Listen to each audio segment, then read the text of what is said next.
Good morning. So it's a nice, easy one for you guys today. It's three ways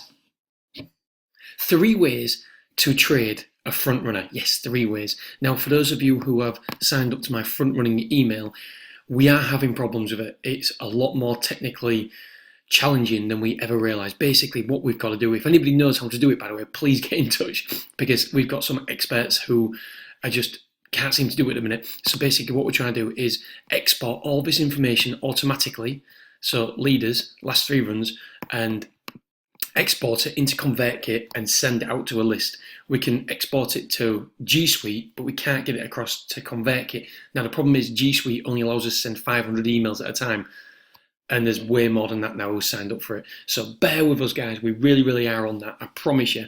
Right. Okay. So three ways to trade a front runner. What I've done, I've gone into software. I've gone lead, made all, three runs, 100% of the time.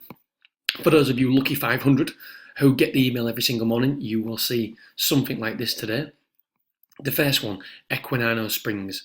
Right, so we have a look at first of all, you want to have a look at it. You always want to dig a little bit deeper. Just because it's a front runner, you want to see more. You know, I like to do more with front runners as well. I don't necessarily just like to back front runners because they scare me, because everybody else in the world is doing exactly the same. They're backing it pre-race and getting out in play. And so there's more money trying to get out in play, which inevitably pushes the price up. So we've got to be careful with front runners, my opinion anyway. Right, so we can see here, Betfair SP 5.98 went down to 2s, 7.67 went down to 1.01. Look at that, only went a high of 6.8. So Betfair SP was 7.67 and only went a high of 6.8. That is really interesting. 5.1 down to 3.5, 6.82 down to 3.7, and 48 down to 25s. As we can see here, for the last 1, 2, 3, 4, 5, 6 runs, it's decreased in price by more than 10 ticks. Now here, it dwelt, but that was 6 months ago. So we're not too worried about that one. And the great thing here is, as well, it's got course and distance form. Now for me, that is really, you can search it by course and distance as well, by the way, so you can see how well it's done at the course. And that's a big plus for me. Course and distance, then we know that the horse has run it before and performed well. Right, so what do I do next? Next, I go across to the, excuse me, I go across to the races tab, and I go down to the 5:15 race because I just want to see if there's any more pace in the race and see what it looks like. Here, 15.26, fairly straightforward. It looks like this horse will lead. Now, Tommy G actually raced against it last time, and pressed the leader, but Tommy G didn't actually trade much shorter in running, so that's interesting. Although Joe Fanning, I don't know if Joe Fanning was on last time, we can soon check. Joe Fanning is a front running specialist, but Equinano Springs will definitely come out and try to make all. Anyway, Store 4 doesn't really matter because it's at Newcastle, which I think front runners, the price, you have more of an impact on a front runner when there's a bend, because then it's on the camera angle, everybody knows who's in front. Where it's a front running, if it's a straight course, there could be a number of horses in the line and nobody exactly knows who's in front. When it's a corner, everybody knows, clear as day, who's in front, and therefore the price reacts to that.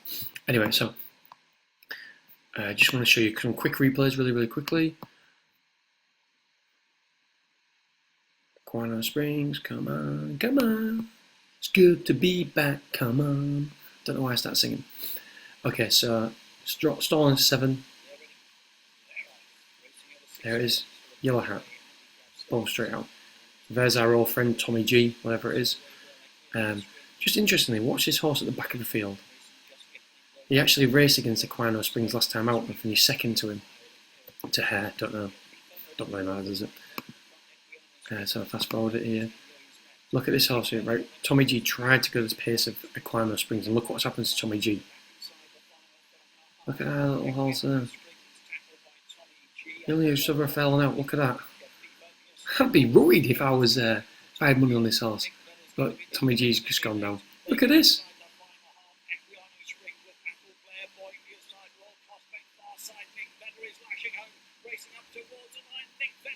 Anyway, so we see there the price. Equinano Springs going down in price. I'll show you one more time because I think this is just interesting for me. I don't know if it's interesting for you. If not, sorry. at the quick.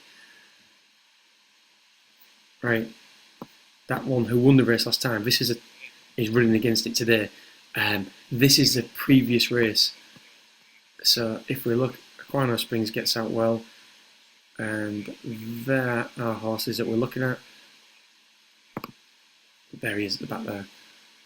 Equino Springs is our horse, so front running again at Newcastle, which is nice. And look, similar position, but just a little bit further back. I believe he was here last time, or just maybe there. And I believe Franny Norton got himself into all sorts of problems. Look, there he is again. Oh, mind you, it was fairly close. For his standards anyway. So that's a perfect later back horse, that one there.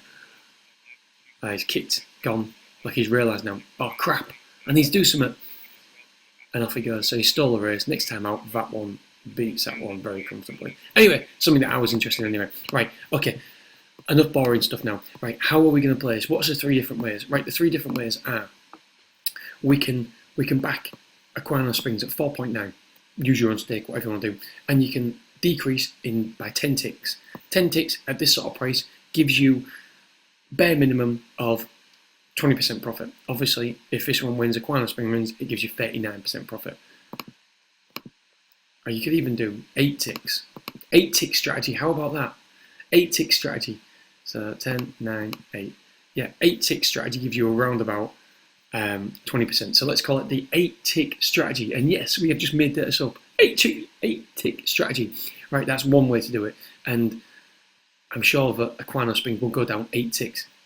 The other way to do it, way number 2, everybody in the world will know this horse will probably front run. The chances are, the probability is, nobody can be certain, but the probability is this horse will front run. And so what happens? An influx of money comes into the market. I've spoken about this so many times, and I think it's a strategy that not many people utilise, right? So the chances are this horse will decrease in price. So 3 to 4 minutes, when you just feel the market is hotting up, 3 or 4 minutes before the off, you can put in your stake and then just watch the market. So you're putting your stake there, the influx of money comes in for the Betfair in-play boys, the people who want to back to lay this horse, and it drives the price down. It has to drive the price down because there's so many people trying to get in the market. And all you do is just ride that curve downwards, and before the off, you cash out. Cash out, as simple as that. That is strategy number 2. You don't take it in play, or you can take it in play if you want, but at least you've got some green. I would say around about 75 to 80% of the time, front runners around this price who are almost guaranteed to front run. You can never guarantee it, but look, the percentage chance to front run will 75 to 80% come down in price. And strategy number 3 is just back to lay for 30%. So for example, there we go, back to lay between 30 and 50%, or do your normal 50%. At this sort of prices, if you see my live, if you see my training, what I normally do is go for a larger percentage. So if I didn't do the 8 tick strategy, I probably will do the 8 tick strategy today, because 20% out of this one seems fair enough to me. I'm not sure if it's going to win the race, although the form is working out quite well. I think the third last time has won since, so that's good.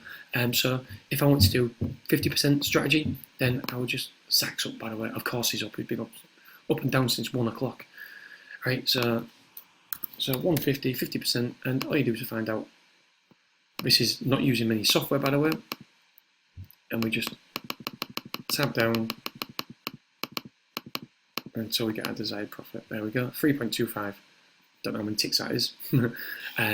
Simple as that. And then you just press bets and keep when it's in the market. Keep in play basically. I'll tell you what I'll do. I'll just show you that and what it looks like. So keep in play. So obviously it won't get matched. And you just press keep, and boom, that takes it in play for you. I'll remember to cancel that. And update. Cool. So jobs are good. And there's 3 ways to back a front runner. I expect this one to front run today. I'm utilising the 8 tick strategy that we've just made up. The 8 tick strategy gives you 20%. 20%, nice, easy, tidy profit from Equino Springs today. This one, just be careful of this one. This one, it doesn't come up the stalls that fast. but does travel well through the race, so that'll be interesting as well. Alright, Betting Nation, whatever you're doing today, have an amazing day, and don't forget, tomorrow we will do a case study again, and yeah, can't wait to see that. Don't forget, thumbs up, and please share it if you can. Alright, Betting Nation, much man love, really appreciate you guys. Alright dudes, speak to you later, bye bye.